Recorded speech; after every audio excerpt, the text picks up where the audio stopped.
When I first met JJ Velasquez in 2002, he'd been in prison for 3 years, serving 25 to life.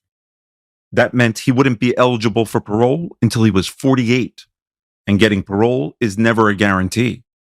It was possible JJ could spend the rest of his life behind bars. I saw how JJ lived, locked away in his 7x9-foot cell. He told me when he was first sent upstate, he fell into the routine of prison life, sleeping in his cell, hanging out in the prison yard. I was going through a lot of pain, and for a long time, I was private about my matters. But after a while, I realized I can't hold this in, man. I gotta let this go. When individuals started to find out that I was innocent, they said, yo, what are you doing in the yard playing basketball or softball? You need to be in a law library. Nobody's gonna get you out of prison. You need to learn the law. You need to tell the lawyers what needs to happen in your case. No one cares about you. You're not a concern. The only way you're gonna get out is if you get yourself out. So JJ told me he started to take matters into his own hands. He'd been assigned new court-appointed attorneys to help with his appeal, but he said he had trouble getting their attention. No attorney ever came to see me. Anytime I wrote them about my case file, they said they hadn't received it yet. I was getting nowhere. And meanwhile, I'm sitting upstate. So I had to tell the appellate division that I wanted to proceed pro se, which means that I was going to handle my own case just to get my case file. The truth of the matter is that I realized that the only person who was going to advocate for me the way that I needed was me.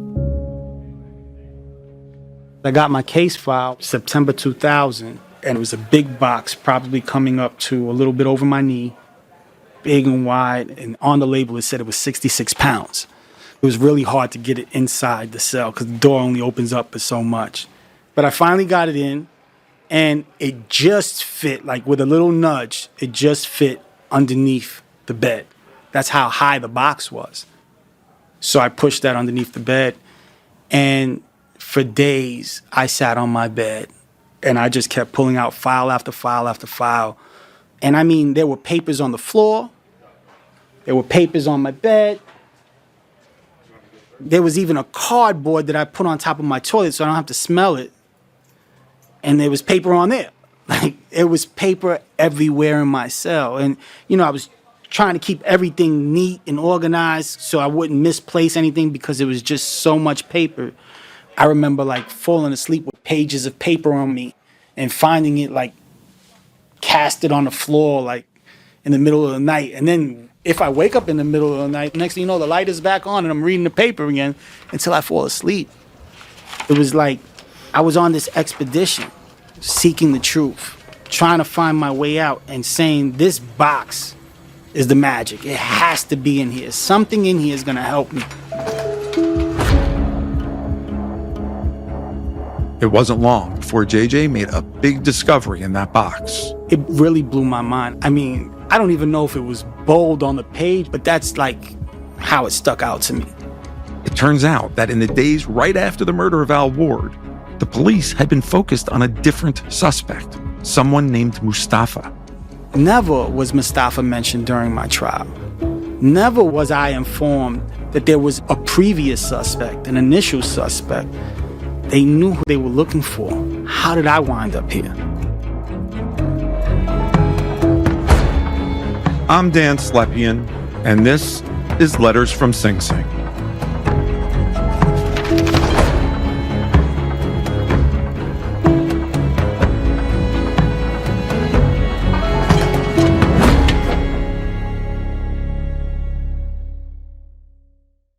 Episode 3, Eyewitnesses.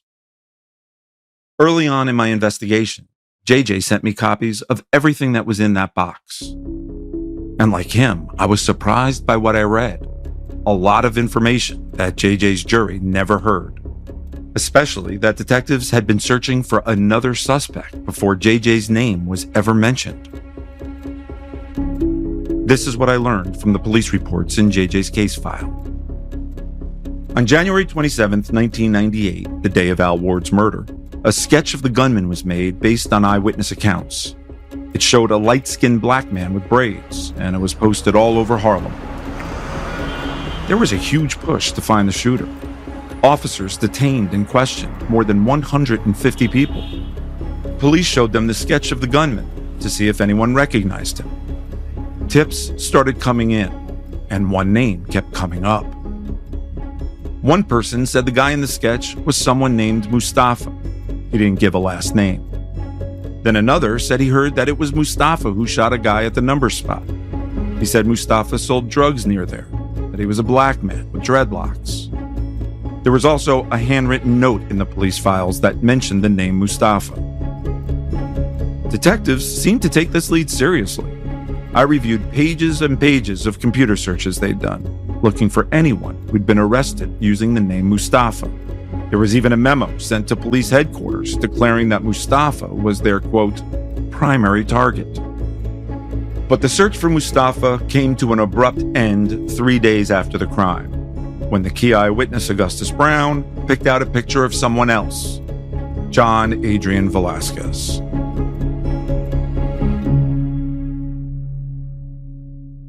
After JJ was arrested, his lawyers asked the court to assign a private investigator to their team. The idea was to follow up on any leads the police may have missed or that might point to JJ's innocence.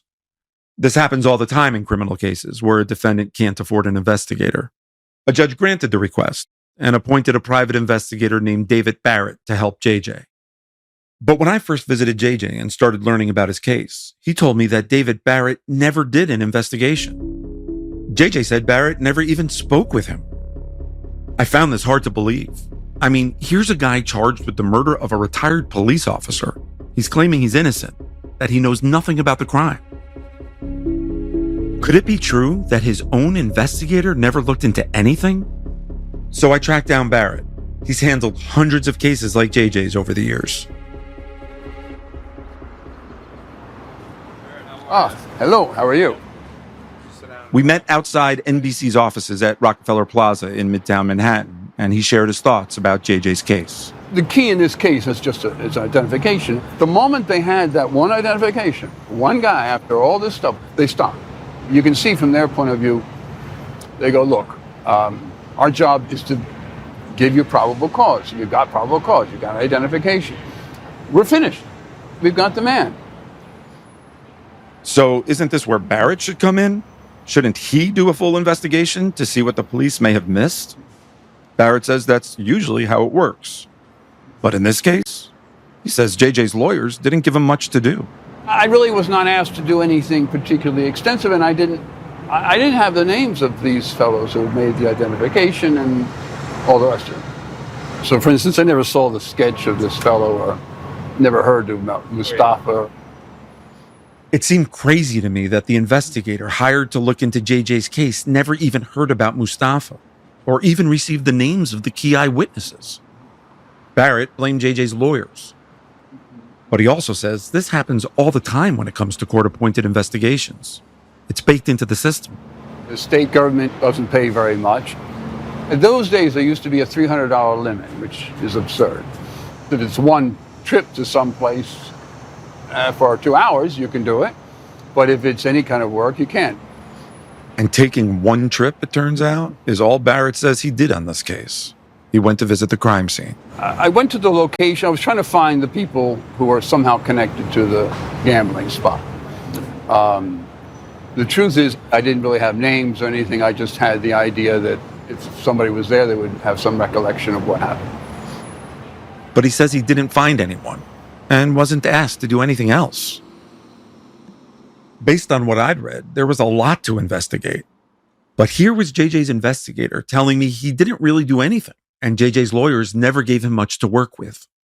I had so many questions. So I decided to call up JJ's lead trial lawyer, Frank Gould. Yes. Hi, is this Franklin? Mr. Gould? Yes, Franklin. Hi, this is Dan Slepian, a producer with Dateline NBC here in New York.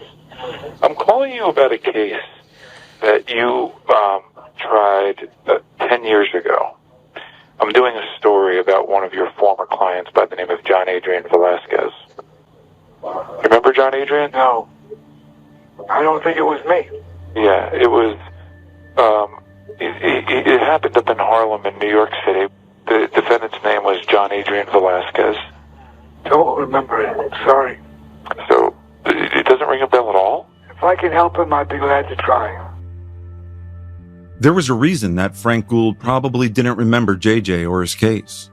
I later learned from his former law partner that he'd been diagnosed with dementia. He's since passed away. I should note that I've spoken with many people in New York's legal circles, and all pretty much say that Frank Gould was a great defense attorney. Okay, one thing I now knew for sure, JJ had never gotten a proper investigation. I needed to do what David Barrett never did, actually investigate JJ's case. In the summer of 2009, 10 years after Al Ward's murder, I began looking for the person who first linked JJ to the crime, the key eyewitness, Augustus Brown. Remember, JJ told me that at his trial, Brown said he was being forced to testify. I found out Brown was at the Elmira Correctional Facility, a maximum security prison in upstate New York. He'd been locked up on a forgery charge. The prison is about a 5-hour drive from New York City. I wasn't sure Brown would talk to me, so I decided to show up without giving him advance notice. I'd made arrangements with the prison to bring in my recording equipment, just in case. That's all he knows. He'll walk over and... When I arrive at the prison, I'm brought to a conference room.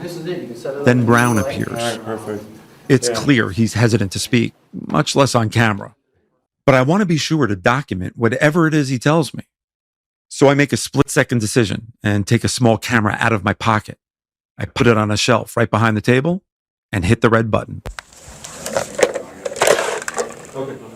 And then, before I ask any questions, I take a minute to tell him why I'm here. We need to get your story down, make sure we're right. We don't ever want to be wrong, and I never want to attribute anything to anybody that's not correct. It's my job to make sure that everything we say is true and correct. What I'm trying to do is trying to find the truth. That's all I'm trying to do. Here's a guy who's making a fairly compelling case that he might actually be innocent, that he may not have done anything. If that's not true, if he's the guy, I want to know it. If he's not the guy, he has 2 little kids that are waiting for him to get out. And by the way, even if he's innocent, he still may never get out. So did you just want me to tell you my side? Yeah, I just want to know if, yeah. I don't even know where to start. Brown tells me what he remembers from the day of the murder, how the 2 robbers got into a fight with the owner from the number spot, Al Ward. They was one of the dudes was about to try to do something. That's when the old man jumped up. You know what I mean? And they started tussling, then the other dude come from the back. But while they tussling, they standing over me. Right. Then I hear shots, and they run out. That was the first time I seen somebody killed, you know what I mean? Brown says he took off. He didn't wait for the police to arrive. But they found him a few days later, dealing on the street. He had 10 bags of heroin stashed in his underwear. Detectives brought him into the precinct. Brown says they put the heroin on a table in front of him as they began to question him. And he says they threatened to charge him in connection with the murder if he didn't cooperate.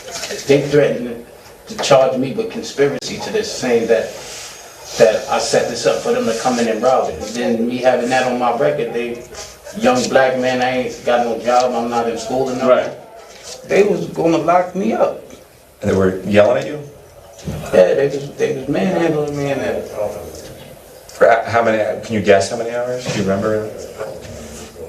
I know I ain't get out of there till like in the morning time, like 2 in the morning. Brown was at the precinct for hours. I reviewed the police report. During the time he was there, it turns out he looked at more than 1,800 mugshots before he picked out JJ's. I'm tired. I mean, scared to death. Like, I mean, like, damn, I ain't even have nothing to do with it. And that's how the whole thing came about. Me pointing the finger at him. But I don't know if it was him or not, you know what I mean? When you picked him out, did you feel at that moment, I know this is not the guy? Now that's something I've been struggling with. Like, I don't know if I really picked out the right person. I don't know if it was really him. You know what I mean? Like, I really can't say, like, to myself, I just said I hope I picked the right person, I mean, but the doubts was there too. You had to make a decision. If you were sitting in a courtroom testifying, would you say you just don't know, or would you say you got the wrong guy, or he is the right guy? I said I don't know if he's the right guy or not. If he's the wrong guy, why him? Brown says he picked out JJ's photo because he was scared, but also because he thought JJ looked familiar. He says he might have seen him before when he was dealing on the streets. You never seen nobody and you said to yourself, where do I know this person from? Right. But you remember thinking that they're in that room? Yeah, like I've seen him before. But not from the number spot? Nah. Augustus Brown, the eyewitness who brought JJ into this investigation in the first place, just admitted he didn't see JJ in the number spot. That would mean JJ wasn't the shooter, that Brown had picked out the wrong man.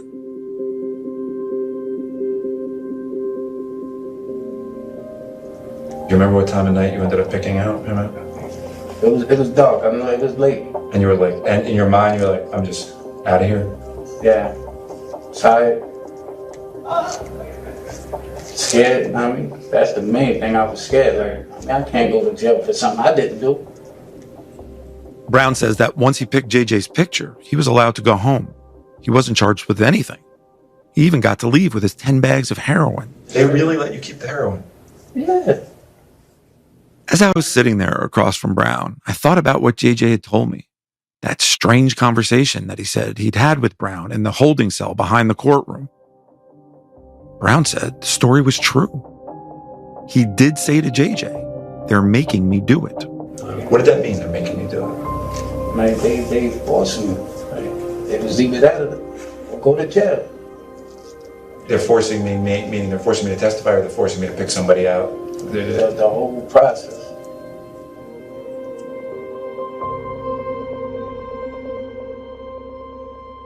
In fact, the prosecutors had Brown jailed in the days before the trial to make sure that he would take the stand. And once he gave his testimony, he was released.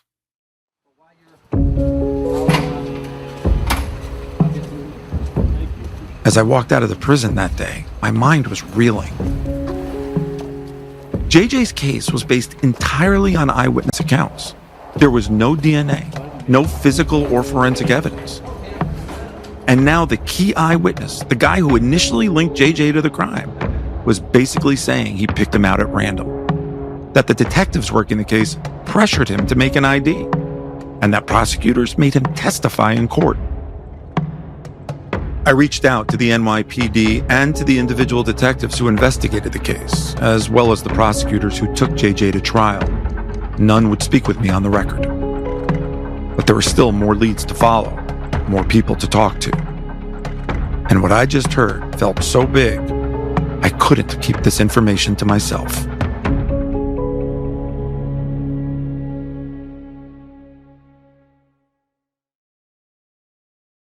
The war on drugs is the excuse our government uses to get away with absolutely insane stuff. Stuff that'll piss you off. The cops, are they just like looting? Are they just like pillaging? They just have way better names for what they call, like what we would call a jack move or being robbed. They call civil asset forfeiture. Be sure to listen to The War on Drugs on the iHeartRadio app, Apple Podcasts, or wherever you get your podcasts. These days, the news never stops. The morning's headlines change by afternoon, and by the end of the day, it's all totally different. So let's get into it. What's happening right now, what it all means for you for an hour every day. I get it. I know that it can be hard to keep up. So let's get started together and go from there. Hey, I'm Hallie Jackson, and we have a ton going on tonight. Here's the deal. Hallie Jackson Now, weekdays at 5 p.m. Eastern on NBC News Now. The Manhattan District Attorney is considered one of the most powerful prosecutors in the country. The office has hundreds of attorneys and has handled as many as 100,000 criminal cases each year. For 35 years, Robert Morgenthau held that seat. Near the end of his tenure in 2009, he spoke about his legacy. When I became DA, Manhattan was number one in murders. We had 648 murders. This past year, we had 62. We went from... Morgenthau had a reputation for being tough on crime. He also oversaw many high-profile cases, including one of the most famous wrongful convictions. In 1989, 5 teenagers were found guilty of the beating and rape of a jogger in Central Park. Those teens became known as the Central Park Five, later the Exonerated Five. You know, we convicted these 5 young men. There were a lot of eyewitnesses and a lot of confessions, and we believed them, and they went right. It was under Morgenthau's leadership that JJ was convicted. After Morgenthau retired, a new district attorney was elected. My name is Cy Vance, and I'm running to become the next Manhattan District Attorney. And I intend to build on and continue. During his campaign, Cyrus Vance Jr. proposed something that caught my attention. He said he was going to create a department within the DA's office called a Conviction Integrity Unit. Here he is in 2009 during his campaign on local TV. A Conviction Integrity Unit makes sure that if there are issues in the integrity of the case pre-indictment, pre-trial, or post-trial, the office is prepared to have a panel of senior lawyers look at it and make sure that in every case, we're doing the right thing, making sure that wrongfully convicted people are not staying in jail. To me, this seemed like a big deal, an official way to review JJ's claim of innocence, and the timing couldn't have been better. I had just interviewed Augustus Brown, who basically recanted, saying JJ wasn't in the numbers parlor. So I started looking around the new DA's website just to learn more about this new unit. And that's when I saw a familiar name listed on his transition team, Bob Gottlieb. Hi, Robert Gottlieb's office. Bob is a veteran criminal defense attorney. I remembered him from another story I'd worked on, and he seemed like an approachable guy. Since Bob was working with the new DA, I figured he might have some insight about the new unit. So I decided to call him, because at this point, JJ no longer had a lawyer. Bob asked to see some of JJ's paperwork, so I sent it to him and his partner, Celia Gordon. You might remember her from episode 1. They immediately saw issues. There was enough that was brought to us from day one, when we learned about it, to say there's something that might be there that might have resulted in a wrongful conviction. To Celia, the fact that JJ was convicted solely on eyewitness testimony was a red flag. That is so striking to me. And in reading the testimony and hearing that there was no physical evidence, there was nothing recovered at the scene that would tie John Adrian to this crime.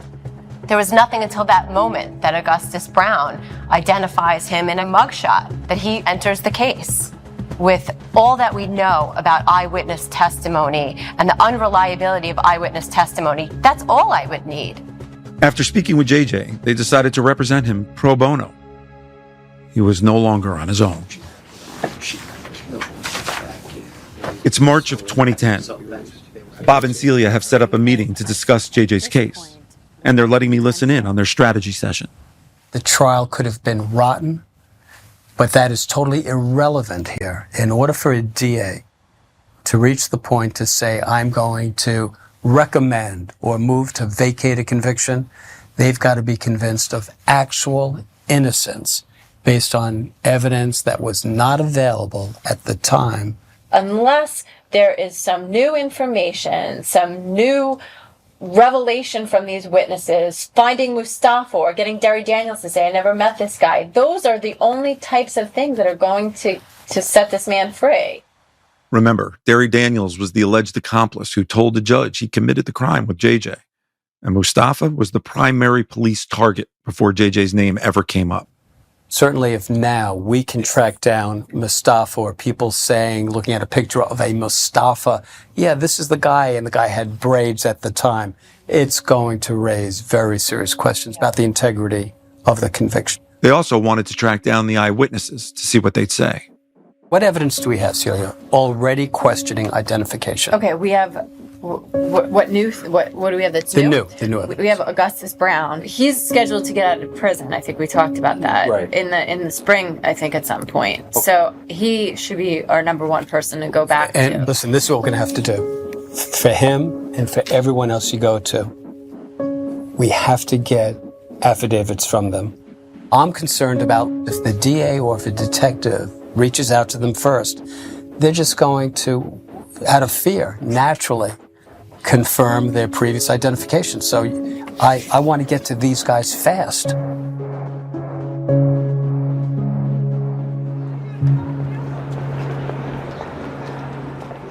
1 week after that initial strategy session, Bob and Celia set up a meeting with JJ's mom, Maria, to discuss her son's case.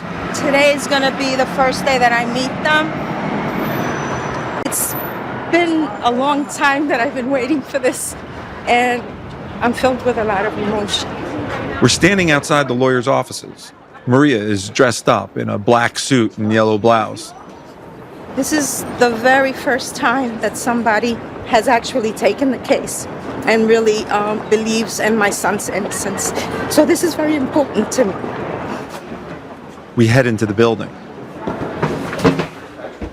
Hi, Maria? Yes, hi, nice to meet you. Yeah. Nice to meet you in person. So you spoke to him on Sunday. Yes. And what did he have to say? Well, he just called to see how I was doing, and he asked me, when the meeting was, because I had told him already I was coming to see you today. Bob and Celia start by telling Maria their plan. We had a meeting last week, and two things that we are focusing on in our reinvestigation. One is Mustafa. We want to see if we can now find out who Mustafa is and hopefully that he's still alive. Number two, speak with Derry Daniels and see if we can get him to finally admit to us that he does not know who John Adrian is or had no connection to him. At the same time, we want to re-interview all of the people that were the identification witnesses. Okay. So what can we answer for you? I'm sure you have some questions for us. I'm just waiting for the phone call that comes in to tell me that you found Mustafa or that you found some new evidence that's gonna free my son. That's all I'm waiting for. I can't say that I have any questions because the only question is who did this? Where are they? Somebody out there knows who did it. Somebody.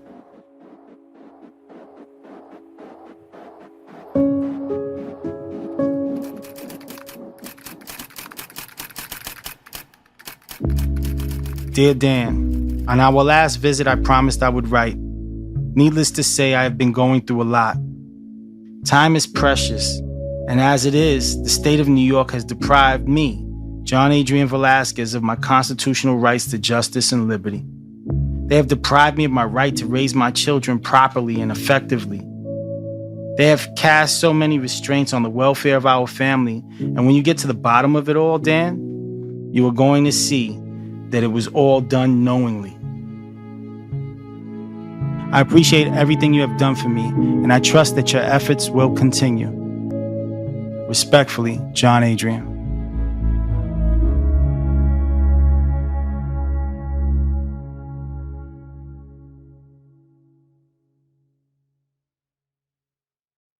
Hi, I'm Lester Holt with NBC Nightly News. The past couple of years have been challenging and exhausting for so many, and the headlines can often feel overwhelming. We all want answers. We want to know what it all means for us and our families. These are the questions we try to answer every night, making sense of the major stories and learning about the people and moments that inspire us. I hope you'll join me every evening. Watch NBC Nightly News with Lester Holt or listen wherever you get your podcasts. Hi, I'm Tom Llamas, and for me, the news is so much more than a headline. It informs, it inspires, and it still matters. To cover it, you have to be in it. We'll take you to the front lines of the story, where it's actually happening, with NBC News journalists on the ground from all over the world. We cover what you need to know and bring your newsfeed to life. in primetime and streaming live. It's your news playlist. Join me for Top Story, weeknights at 7 Eastern on NBC News Now. During JJ's trial, the prosecutor claimed that 5 people identified JJ as the man who killed Al Ward. You'll hear that 5 people, Philip Jones, Robert Jones, Lorenzo Woodford, Augustus Brown, and Dorothy Kennedy. I'd already spoken with the key eyewitness, Augustus Brown, who basically said he picked out JJ at random. I found out Dorothy Kennedy had recently passed away. She was the 84-year-old woman who identified a juror as the shooter at JJ's trial. But there were still 3 other eyewitnesses who testified against JJ. Lorenzo Woodford, the guy who Augustus Brown had been selling heroin to on the day of the murder, and 2 brothers who'd been at the numbers spot, Robert and Philip Jones. But now, I wasn't the only one interested in speaking with these witnesses. JJ's lawyers wanted to as well. They hired a private investigator, Joe Dwyer. So when Dwyer went out to interview Robert Jones where he lived in the Bronx, I decided to join him. As we approached the door, Dwyer turned on a small recorder and put it in his pocket, so the sound isn't great. This is Dan Slepian. Robert Jones insisted JJ was the shooter. In fact, I played him a video of JJ, and he said, that's the guy. But then Jones said something that made me question his credibility. He said that when he was at the trial, he saw someone else in the courtroom who looked even more like the gunman, JJ's half-brother. I've been questioning his brother. Now, let me ask you, that would bother me a lot. I thought that really disturbed me. JJ's half-brother is 5 years younger than him. They have the same father. I've been living with this since the time I saw his brother in the court. Just for the record, no one other than Jones has ever suggested that JJ's half-brother had anything to do with this crime, and there is 0 evidence linking him to it. I thanked Jones for talking with me and left. Thanks for your time. Anytime. You enjoy your day. Jones had technically stuck to his ID, but the fact that he thought someone else looked more like the shooter than JJ, that spoke volumes. I still had 2 more eyewitnesses to speak with, Robert's brother Philip Jones and Lorenzo Woodford. I found out Woodford was living in Hartford, Connecticut. One of our TV producers, Stephanie Barber, went to see him. She wore a hidden camera. Hello. Hi. How you doing? Good, how are you? I hope I didn't catch you at a bad time. I came by. I'm always at a bad time. Okay. They found a place to sit outside his apartment building. She asked him what he remembered about the day Al Ward died. I'm not a fanatic, crazy, wild person. I think I'm reasonable. You know what I mean? And what happened, happened. It scared the shit out of me. I had nightmares for about 3 months. Woodford says back then he was homeless and had a heroin addiction. I started using drugs when I was about 10, 11, something like that. He says he dropped out of school in the 6th grade and spent the next decade in and out of the system. Eventually, he became friends with Al Ward, the retired officer who ran the illegal number spot. I was sleeping in some cars, me and a few other people, in a lot next to his place. One day he called me over and told me, I got something for you to do. And you won't have to sleep in them cars. You can sleep in the back of the club. Be able to clean your clothes, take a bath, and keep yourself clean and stuff. He says in exchange, Al Ward asked him to watch the number spot to make sure no one robbed the place. Buying me food every day, giving me a place to stay, a place to take a bath, a place to change my clothes. You know what I mean? So he was kind of like your protector. Oh, he was not just me, he had a lot of people around. So I did a lot of wrong things, a lot of right things, you know. But anything wrong, if he found out, he'd stop me from doing it. On the day of Al Ward's murder, Woodford was buying heroin from Augustus Brown in the back room of the number spot. He says they'd been there for just a few minutes when they heard commotion in the other room. And I heard something say, give it up, give it up. No, so I was opening the door and go see what was happening. I opened the back door and stepped down this guy, stuck the gun in my face. Oh, man. I had a roll of money in my hand. He said, I'll take that. He said, yo, man, anybody else back there? No, ain't nobody else standing. Get up. They tying people up, and Al was standing up. I know Al got a gun. So I seen the other guy come running toward me. Ran up to Al, put the gun to the side of his head, and boom!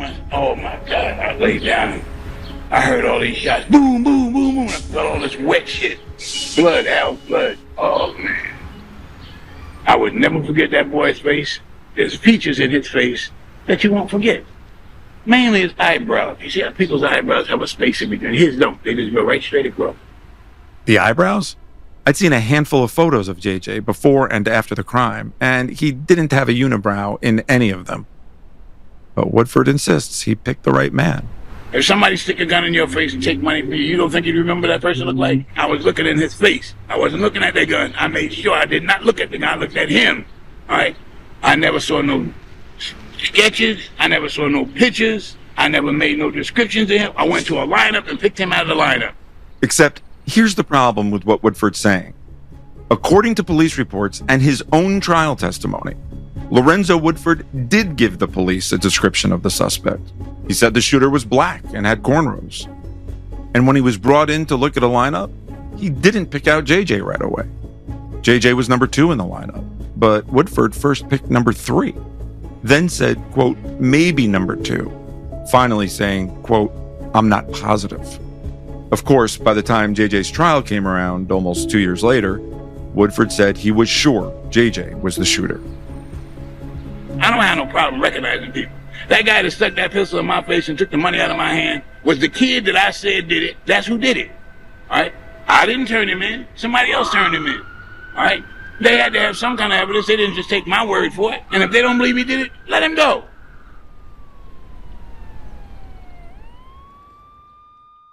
I had one more eyewitness to speak with, Philip Jones.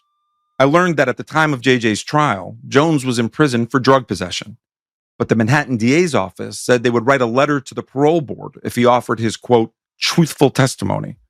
And at trial, Philip Jones testified that JJ was the shooter.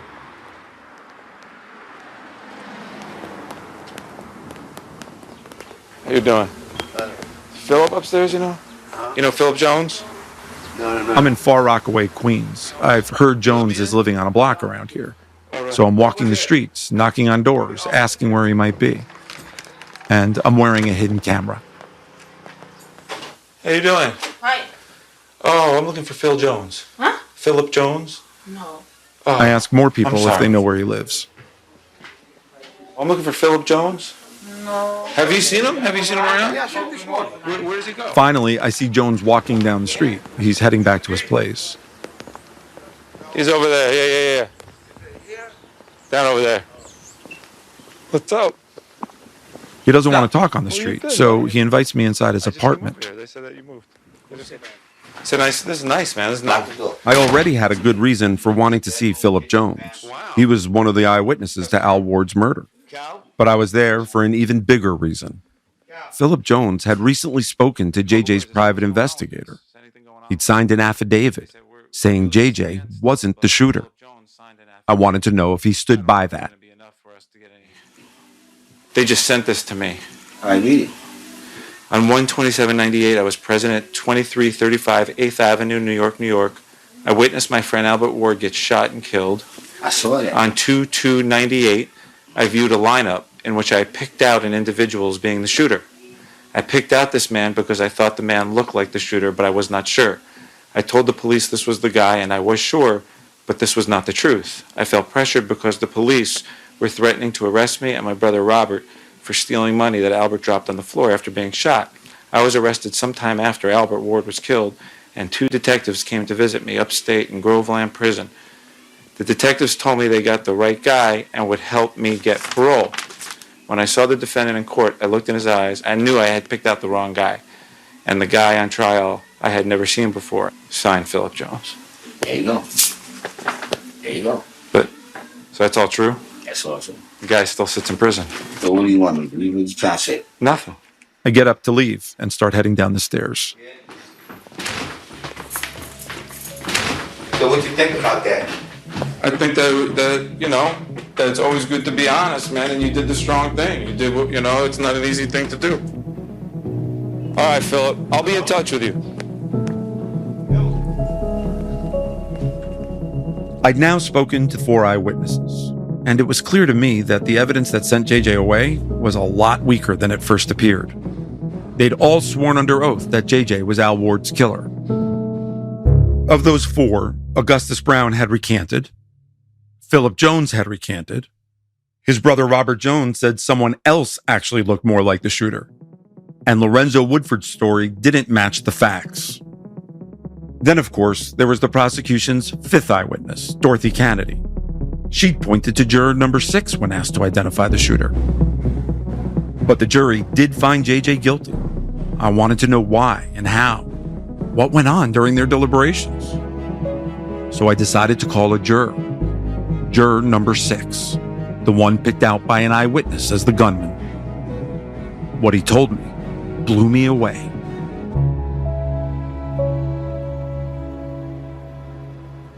Next time. Whoa, did she just pick me out? Now there's something wrong with that. It's just a horrible feeling that I carry around because I ruined somebody's life. How am I going to believe his mother? How am I going to believe the mother of his children? They have every incentive to lie. Do you know the seriousness of a 17-year-old committing a crime? What's going to happen to you? You're not going back to another program if you make the wrong choice again.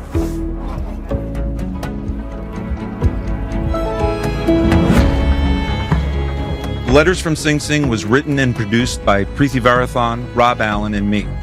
Our associate producer is Rachel Young. Our story editor is Jennifer Gorin. Original score by Christopher Scullion, Robert Reel, and 4 Elements Music. Sound design by Cedric Wilson. Fact-checking by Joseph Frischmuth. Bryson Barnes is our technical director. Preeti Varathan is our supervising producer. Soraya Gage, Reed Cherlin, and Alexa Danner are our executive producers. Liz Cole runs NBC News Studios. Letters from Sing Sing is an NBC News Studios production. New episodes run every Monday. See you then.